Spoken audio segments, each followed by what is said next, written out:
హైదరాబాద్ లో కన్సల్టేషన్ మరియు 3,500 రూపాయల colour Doppler test Avis hospitals లో ఉచితంగా పొందండి. నమస్తే రమగారు. నమస్తే జయ. రమగారు, మా మామ్స్ కోసం ఏం స్టోరీ చెప్తున్నారు ఈరోజు? డైరెక్ట్ గా స్టోరీకి. ఎందుకంటే ఈ మధ్య మనము డిస్కషన్ ఎక్కువ చేస్తున్నాం. అవును. సో నాకు చాలా ఇబ్బంది అయిపోతుంది రమగారు. మీ అమ్మాయి చంపేస్తుంది కథల కోసం అని చెప్పేసి. సో ఏం చేస్తున్నానంటే మనం సక్సెస్ స్టోరీస్ చేసాం సుమన్ టీవీలో శర్మ గారితో. ఇంకా ఆ స్టోరీస్ చెప్పడం స్టార్ట్ చేశా. కానీ కథలు వింటున్నంత ఇంట్రెస్ట్ గా సక్సెస్ స్టోరీస్ వినట్లేదండి పిల్లలు. మరి చెప్పడం తేడానా? అవి రియల్ స్టోరీస్, ఇవి కథలు. అదే కథే శర్మ గారికి కనెక్ట్ అయిపోయారు. మెయిన్ ఏంటంటే నా ప్రాబ్లం అంటే నువ్వు చెప్పాలి, ఇది కూడా రొమాంటిక్ గా చెప్పారు. ఎందుకంటే ఫోన్లో చూసేస్తున్నారు కదా వాళ్ళు, పిల్లలు చూసేస్తారు. మొన్న ఎవరో కూడా ఒకళ్ళు అడుగుతున్నారు, ఏమిటో చాలా రకరకాలు మాట్లాడుతున్నారండి, మీరు కథలు చెప్పడం తగ్గించారు అని. కథలు చాలానే చెప్తున్నామని అనిపిస్తుంది నాకు. సరే, జనాల ఉద్దేశం అన్నమాట, కొత్త కథలు చెప్పండి అలా. అంటే టాపిక్ కూడా మనకి రిలవెంట్ గానే మాట్లాడుతున్నాము. అదే, ఇది కూడా అవసరం కదండి. సరే, చందమామ కథ ఒకటి చెప్దాం చెయ్య. ఒక ఊళ్ళోనట ఒక చెమిటివాడు, ఒక గుడ్డివాడు ఆ ఊళ్ళో అడుక్కుంటూ ఉండేవాళ్ళు. గుడ్డి అతనికి కళ్ళు కనపడవు కదా, అతనికి ఒక మనిషి ఆసరా కావాలి. చెమిటి అతనికి తన పక్కన నిలబడి మాట్లాడితేనే వినిపిస్తుంది, దూరం వేవి వినిపించవు. అయితే అతను నడుస్తూ దారి చూపిస్తుంటే ఈ గుడ్డతను అతను వెనకాల పడి తిరుగుతూ ఉండేవాడు. అయితే వాళ్ళిద్దరు ఏమనుకున్నారంటే, ఒక ఊళ్ళో ఉండి ఏదో కథ అడుకునేవారు, సంపకొత్త వచ్చేది యాచనకి. వచ్చిన తర్వాత ఏమైంది, వీళ్ళు ఏమనుకున్నారు, ఈ ఊళ్ళో ఇంక పెద్ద డబ్బులు రావు, ఊరు చిన్నది కదా, వేరే పక్క ఊరికి వెళ్దామని భావించారు.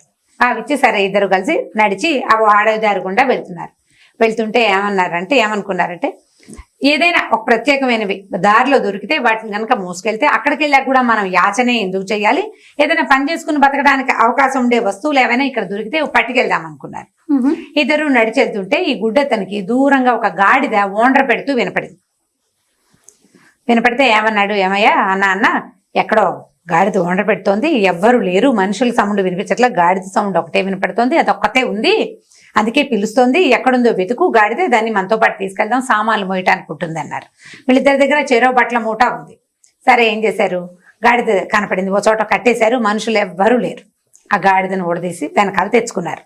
ఈ వెళ్తుంటే ఏమైంది, నడిచిపోతుంటే ఏదో చిట్ట చిట్ట చిట్ట చిట్ట చిట్ట చప్పుడవుతుందట.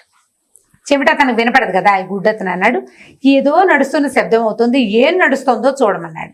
వీడంతా వెతికితే ఒక లావుపాటి చీమలు, అంటే మన గండు చీమలు ఉంటాయి కదా, బారుతో పోతున్నాయట, అలా వెళ్తున్నాయి ఎక్కడికో. వెళ్తుంటే ఏమన్నాడు, చీమలు నడుస్తున్నాయి అయ్యా, ఇక్కడ ఎవరు నడవటం లేదు, చీమలదే అంత శబ్దం వస్తుందంటే, అబ్బా అంత పెద్ద పెద్ద చీమల, ఓ గుప్పెడెత్తి సంచిలో మూటకట్టు, ఒక గుడ్డలో మూటకట్టు, తీసుకుపోదాం, ఎందుకైనా పడుంటాయి అన్నాడు.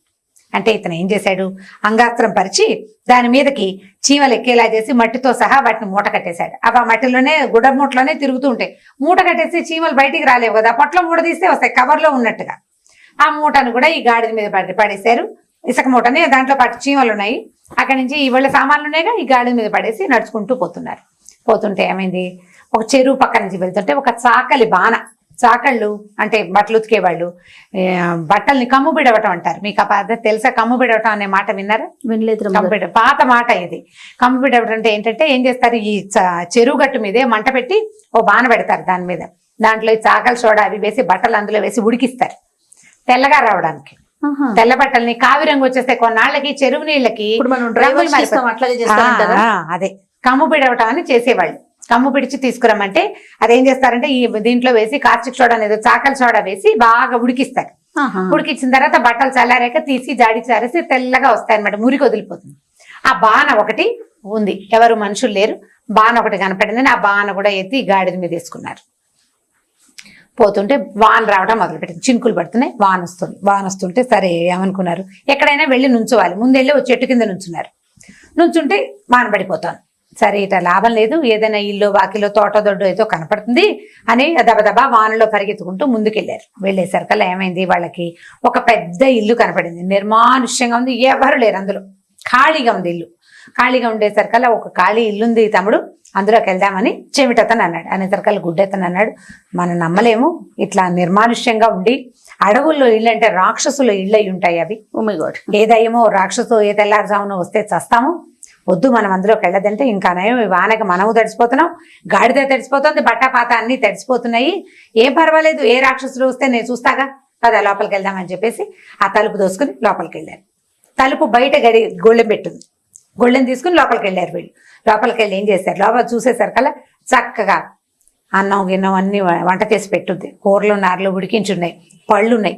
ఇద్దరు కలిసి శుభ్రంగా తినేశారు. చూసుకుని గాడిద కూడా తినబెట్టారు కాస్త. గాడిద తిన్నది. వీళ్ళిద్దరూ తిన్న తర్వాత నిద్ర వచ్చేస్తుంది. లోపలికి వెళ్ళి ఇప్పుడు అప్పటిదాకా వాన్లో తడిచారు, నడిచి ఉన్నారు పగలంతా. పీకల దాకా తినేసరికి నిద్ర రాదు, నిద్ర వస్తుంది. ఏమనుకున్నారు, తలుపు గడి పెట్టి పడుకుందాం అనుకున్నారు.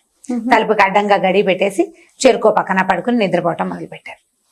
తెల్లవారుజామున 3:30 అయ్యేసరికల్లా ఆ ఇంటి ఓనర్ అయిన రాక్షసుడు నిజంగానే వచ్చేసాడు. వచ్చి చూసి తలుపు బయట తన గొళ్ళెం పెట్టి వెళ్ళాడు. ఇది ఇప్పుడు లోపల గడియేసింది. తలుపు కొట్టాడు. ఎవడరా నా ఇంట్లో చేరింది, తలుపు తీయండి అని అరిచాడు. అరిచేసరికల్లా గుడ్డివాడు చెవిట అతను నిద్రలేపాడు. బాబావురే వాడు ఎవడో పిలుస్తున్నాడు రా నాయన, వాడు గనక లోపలికి వచ్చాడంటే మన చంపేస్తాడు అనేసరికల్లా, సరే వాడు రాక్షసుడు పిలుస్తున్నాడని చెప్పావు కదా, ఇంకా నువ్వు ఊరుకో నేను చెప్తానని వీడు గట్టిగా అరవడం మొదలు పెట్టాడు. చాకలివాడు, నువ్వెవడివిరా, ఇది మా ఇల్లు అన్నాడు. అనేసరికల్లా రాక్షసుడు, మా నీళ్ళేంటి, నా ఇల్లు, నేను వంట చేసుకుని పెట్టుకున్నాను, నా సామాన్లన్నీ ఇంట్లో ఉన్నాయి, నేను మా అత్తారింటికి వెళ్ళి వచ్చే లోపల మీరు నా ఇంట్లోకి చేరిపోయారు, బయటికి రండి అనేసరికల్లా, నేను రాక్షసుడిని, నా సంగతి తెలుసా మీకు అన్నాడు. నువ్వు రాక్షసుడు అయితే నేను గీక్షసుడు అని చెప్పాడు వీడు. ఓకే, నువ్వు రాక్షసుడివి, నేను గీక్షసుడిని అన్నాడు. అనేసరికల్లా వాడు తెలబోయి, గీక్షసుడా, అలాంటి వాడెవడు లేడే ఇక్కడ అంటే, మేము ఉన్నాం, మా జోలికి వస్తే మర్యాదగా ఉండదు అంటే వాడు అన్నాడు, మీరు బయటకు వచ్చి అసలు నన్ను చూడండి, నేను ఎంత మనిషినో తెలుసా మీకు అన్నాడు. మేము కూడా చాలా పెద్ద మనుషులం అన్నారు లోపల నుంచి. చాలా పెద్ద అంటే ఏది మీ పెద్ద చూపించండి మీరు అనేసరికల్లా వీడు ఏం చేశాడు, నా బొజ్జ చూపిస్తాను చూడని ఈ చాకలి బాణం తెచ్చారు కదా, దాన్ని కిటికీ దగ్గర పెట్టాడు. కావాలంటే చూడు, రాత్రి పూట కదా వాడికేం పెద్దగా కనపట్టల్లా, చేయబెట్టి చూస్తే ఎంత తడివినా రౌండ్ గానే తగులుతోంది కానీ వెనక భాగాలు తగలటల్లా. అంత అంటే ఇంత ఉంటుంది బాణ, అంత పొట్టుంది అనమాట వాడికి. అయ్యి బాబోయ్ ఇంత పొట్ట ఉందంటే వీడు మనిషి ఎంత మనిషి అయి ఉంటాడు అని చెప్పి, నీ పొట్ట కాదు నీ మొహం చూపించు నాకు అనగానే వీళ్ళు ఏం చేశారు, ఒక గట్టెక్కిచ్చి గాడిద మొహాన్ని బయటికి పెట్టారు కిటికీలోంచి. వాడి చేతులు పెడితే గాడిద మొహం తగిలింది. దాని పళ్ళు మూతి మామూలుగా ముక్కు మూతి తెలియటల్లా, ఇదేదో వింతగా ఉందని తెల్లబోయాడు. తెల్లబోతే, నా అంత గట్టిగా మీరు అరవగలరా, నేను ఎంత గట్టిగా అరుస్తానని పెద్దగా కేక పెట్టాడు. మీరు రంకేంటి చూస్తానంటే వీళ్ళు ఏం చేశారు, వీళ్ళ దగ్గర మూటలో చీమలు ఉన్నాయి కదా, ఆ మట్టి అంతా దులిపేసి చీమల్ని గుప్పెడితో ఎత్తి అది గాడిద చెవిలో పోసారు. చీమలు లోపలికి వెళ్ళేసరికల్లా గాడిదకి గింగుర్లు ఎత్తిపోయింది తలకి.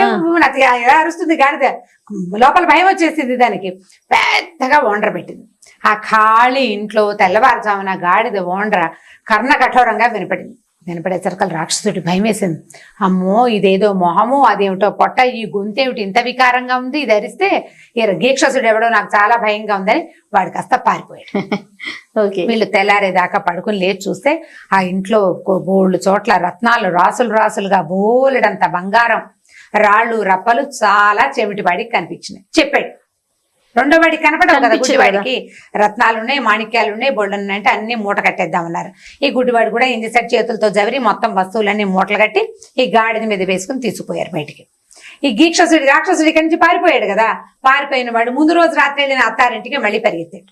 వెళ్ళి, నా ఇంట్లోకి ఎవరో చేరారు, చాలా భయం వేసేస్తోంది నాకు, నేను అక్కడ ఉండను అన్నాడు. అనేసరికి వాళ్ళు అన్నారు, అత్తవారు ఎవరున్నారు, ఒక బావమారు, 2 బావమరుదులు, మావగారు ఉన్నారు బడికి. వాళ్ళు ముగ్గురు అన్నారు, నీ మొహం గీక్షసులు అనేవాళ్ళు లేరు, ఎవరో నిన్ను మోసం చేశారు, పద వెళ్ళి చూద్దామన్నారు.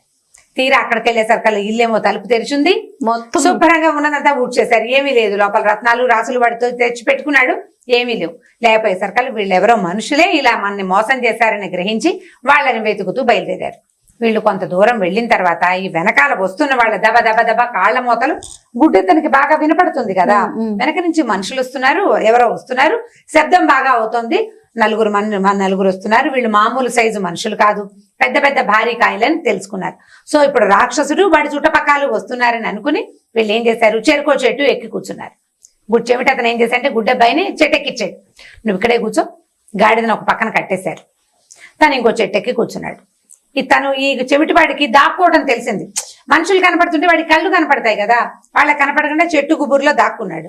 గుడ్డివాడికి తెలియదు పాపం, ఓపెన్ గా కూర్చున్నాడు. కూర్చునేసరికల్లా ఈ వచ్చిన నలుగురు వీడిని చూసేశారు. గుడ్డెతను చూసేసి ఈ గుడ్డివాడిని ఇప్పుడు వీడిని పట్టుకోవాలంటే ఏముంది, ఒకళ్ళ మీద ఒక చెట్టు మీద ఉన్నాడు, వాడిని పట్టుకోవడం కోసం ఒకళ్ళ మీద ఒకళ్ళు ఎక్కారు. ఎక్కేసరికల్లా ఈ గుడ్డి అతనికి తెలుస్తోంది ఏదో హైరాన్ జరుగుతోందని. కళ్ళు కనపడవు కానీ శబ్దాలు వినపడతాయి, వాళ్ళ మాటలు కొంత అర్థం అవుతున్నాయి. ఒకళ్ళ మీద ఒకళ్ళు వచ్చి వీడి దాకా వచ్చారు. ఆ పైన వాడికి గాడిద లాంటి ఇట్లా చెవులు ఉన్నాయట పైకి. వీడి చేతులతో మామూలుగా గుడ్డి వాళ్ళు ఏం చేస్తారు, ఇట్లా ఇట్లా ఇట్లా ఇట్లా అంటారు కదా, ఆ చేతులకి ఆ చెవులు తగిలేసరికల్లా అవతల చెట్టు మీద ఉన్న చెవిటివాడు గట్టిగా అరిచాడు, పట్టుకో పట్టుకో బాగా మెలిపెట్టు వదిలిపెట్టబోక అని. అనగానే వాడు చెప్పిన మాట వీడు వింటాడు కదా, ఈ 2 చెవులు పట్టుకుని గట్టిగా నలిపేశాడు. చెవులు పట్టుకు తిప్పేసరికల్లా వీడు గీవురు మీద అరిచి ఆ రాక్షసుడు పట్టు వదిలేసాడు. ఒకళ్ళ తర్వాత మొత్తం అందరు కింద పడ్డారు. పాడేసరికల్లా వీళ్ళు అమ్మో వీడు మా సామాన్యుడు కాదు, వీడు చాలా గట్టివాడు, ఈ చెవులు పీకేస్తున్నాడు అని చెప్పేసి పారిపోయారు. వీళ్ళు మెల్లిగా చెట్టు దిగి వచ్చాక చెట్టు దిగేశారు. దిగేసి ఈ వస్తువులు ఇంకో బాగా ముందుకెళ్ళి ఏమేమి ఉన్నాయి వజ్రాలు రత్నాలు అన్ని కింద పోసుకున్నారు పంచుకోవటానికి. ఈ చెవిటివాడు ఏం చేశాడు, గుడ్డివాడికి ఎలాగో కనపడదు కదా, 2 వాటాలు వేసి గుడ్డివాడిది చిన్న వాట చెవిటివాడిది పెద్ద వాట వేశాడు. వేసేసరికల్లా ఈ గుడ్డెతను చేత్తో ముట్టుకుని చూశాడు వస్తువులు. వాడికి ఇంత ఉంది, తన దగ్గర మూట ఇంతే ఉంది, తనకు వచ్చిన గుంపు ఇంతే ఉంది అంటే పోసారు కదా ఒక చోట, ఇది ఇంతే ఉంది అది అంత ఉంది. ఉండేసరికల్లా వీడు ఏమన్నాడు, ఎర్ర నన్ను మోసం చేస్తావా దుర్మార్గుడా అని పెడేల్మను కణత మీద లాగి ఒకటి చెవిటి వాడిని కొట్టాడు. కొట్టేసరికల్లా నేను అసలు నిన్ను ఇంత దూరం మోసుకొచ్చాను, ఇంత దూరం నేను తీసుకొచ్చి నీ ప్రాణాలు కాపాడాను, లేకపోతే నేను వదిలేసి ఉంటే వాళ్ళు రాక్షసుడు నేను చంపేసేవాళ్ళు. రత్నాలు వజ్రాలు ఎక్కడనే నీకు తెలీదు నాకు తెలుసు, నేను రక్షించాను, నాకు ఆ మాత్రం ఎక్కువ ఇవ్వను అని చెప్పి చెవిటివాడు గుడ్డివాడిని ఒక గుద్దుతాడు. ఇద్దరు చెరో పక్కకి పడ్డారు. కాసేపు అయ్యాక గుడ్డివాడు రియలైజ్ ఏమయ్యాడంటే తన కళ్ళు కనపడడం మొదలు పెట్టాయని అర్థమైంది వాడికి. ఆ తగిలిన దెబ్బకి వాడికి కళ్ళు కనపడుతున్నాయి, ఈ చెవిటి వాడికి తగిలిన దెబ్బకి చెవులు వినపడడం మొదలు. ఇద్దరు ఒకళ్ళ కళ్ళు రెండో వాడి చెవులు తెరుచుకుని చూసుకున్నారు. నీ వల్లే అంటే నీ వల్లే నాకు చెవుడు కళ్ళు వచ్చింది, ఇంకా నాకు చెవులు వినపడుతున్నాయని మాట్లాడుకుని ఏం చేశారు, సమాన వాటాలుగా పంచుకుని ఆ డబ్బుని అంతకుముందు మోసం చేద్దాం అనుకున్నాడు కానీ ఇంకా చేయలేదన్నమాట. వాటాలుగా పంచుకుని ఆ గాడిద మీద వేసుకుని పక్క ఊరు వెళ్ళిపోయారు. వాళ్ళ దారిని వాళ్ళు ఇంక ఇక్కడ ఊళ్ళో ఉండకుండా ఇక యాచన లేదు. అంతకుముందు వాళ్ళు భిక్షాటన చేసేవాళ్ళు. హాయిగా ఈ డబ్బు పంచుకుని చక్కగా వ్యాపారం చేసుకుని సుఖంగా సంతోషంగా పెళ్లిళ్ళు చేసుకుని హ్యాపీగా ఉన్నారు. బాగుంది. వాళ్ళిద్దరు ఒకళ్ళకొకళ్ళు హెల్ప్ చేసుకుంటూ మొత్తానికి జీవితాల్లో ముందుకెళ్ళిపోయారు అన్నమాట. అయిపోయింది కథ కంచికి మనం ఇంటికి. చాలా బాగుంది రమ్మగారు. చిన్న కథ చిన్న పిల్లలకి చెప్పచ్చు కదా. గీక్షసులు కొత్త వర్డ్ అదే. రైట్ అండి, ఇంకొక స్టోరీతో మళ్ళీ కలుద్దాం రమ్మగారు. తప్పకుండా జయ. ఇక ఈ వీడియో కనుక మీకు నచ్చినట్టయితే లైక్ చేయండి, షేర్ చేయండి. మరిన్ని వీడియోస్ కోసం మా ఛానల్ ని సబ్స్క్రైబ్ చేసుకోండి.